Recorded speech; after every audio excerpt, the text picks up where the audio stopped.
So today on Grid Connections, I'm honored to have Chelsea Sexton, one of the veterans of the EV space. She's been an advocate for quite a while. She was involved with the EV1 program. She was even an early founder of Plug in America. And now today, a lot of her work is advocacy and also a consulting on the side. So I just want to say thanks for joining us today, Chelsea. Thanks for letting me crash your party.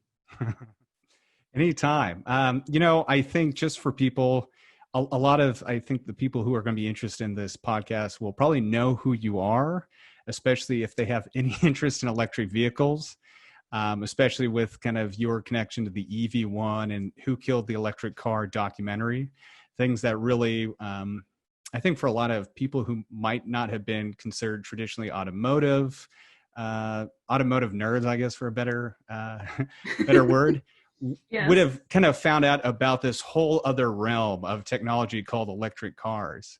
So, I think if you could kind of give a quick background to what you're doing today, and then we could kind of go through your evolution and your involvement in the space. Well, the fortunate part is today I get to wear lots of hats, and I have somehow clumsied together a 25-year career in something that I stumbled into at 20 years old and found out that I really deeply love more than I think most people are fortunate enough to find in their careers. So I'm a very lucky girl, but I do some consulting and mostly to help pay for the advocacy and other stuff I do. I write some articles here and there. I occasionally now work on a show called Fully Charged. I'm the US presenter of that. So we make videos of new car reviews and different stories about EVs and energy and things like that.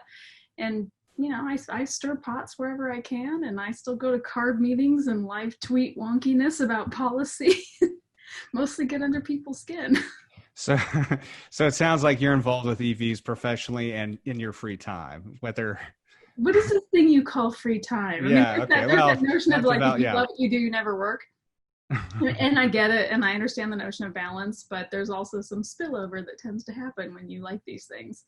And increasingly, it touches all of the adjacent activities around autonomous vehicles, but also we've been playing with utility companies for 25 years, and everything from time of use rates to now managed charging and rate-based infrastructure and et cetera, et cetera. So, none of this exists in a microcosm, and the newer thing that's fascinating to watch is the intersection increasingly with housing, which is not a new topic, but the various circular firing squads are starting to all figure out how they intersect a little bit more than maybe was thought of a few years ago, let alone 6 months ago.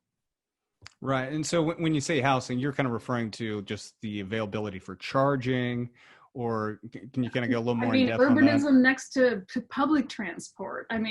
Density of housing next to public transport, and that overall topic of urban areas and streets for people over cars. And increasingly, I'm having the same conversation a lot with advocates of other modes around, yes, there are many EV people that are car people, but there are many EV people, and I'm one of those, that is more, let's replace all liquid fuels with electrons. Right. More about, doesn't matter how. Yeah. Right. And I don't care if it's on a bike or a bus or a train or a car. I think we should replace all liquid fuels with electrons and have far fewer cars at the same time and increase quality of life in transit for everybody, and so on and so forth. So the complexity of these conversations anymore is what actually I find the most appealing. And I work increasingly in international areas that some find many of the same challenges we have found before. And so to the extent I can help prevent skin knees, I love doing that. Learn from us, all the stuff we've done before, both good and bad. But also the new things, they come to me and go, yeah, but we have this thing that has never existed in any other EV areas. Oh, that's fascinating. Sign me up for that. Thanks for joining us. Be sure to visit our website, connectingthegrid.com. There you can listen to our podcasts, contact us about sponsorship, or even be a guest on Grid Connections. While you're at it, if you found value in this show, we'd appreciate a positive rating on your favorite podcast or video streaming service. Or if you'd simply tell a friend about the show, that would help us out a lot too. Thank you again, and I look forward to us learning more together soon.